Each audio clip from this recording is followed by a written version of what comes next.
Tonight, these images are sending shockwaves around the country and around the world. Border Patrol agents on horseback using reins to control the crowd of Haitian migrants massing along the southern border. Tonight, the Homeland Security Secretary says the department is launching 2 investigations into what happened there.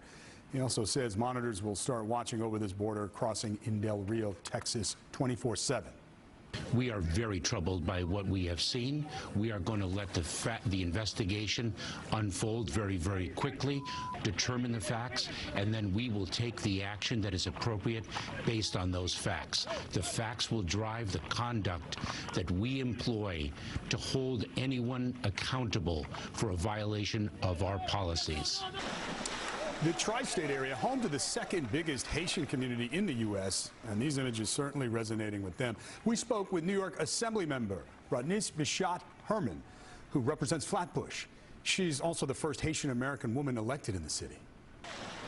My office phone is ringing like crazy. People are outraged to see how America is allowing these Haitian migrants to be treated pretty much, like animals, very inhumane.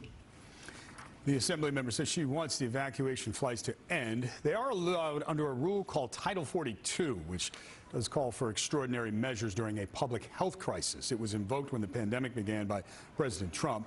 Homeland Security officials tell us 560 Haitian nationals have been flown to Haiti since Sunday, but most of the nearly 15,000 migrants under the bridge in Del Rio, Texas, left Haiti a decade ago. They left the country after the devastating 2010 earthquake that killed more than 200,000 people.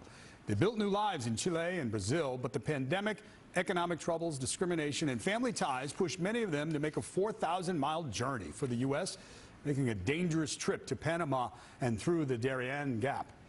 It's a notorious jungle with snakes, rapid rivers, gangs, and smugglers. Many who make it through there report seeing human skulls and corpses along the way.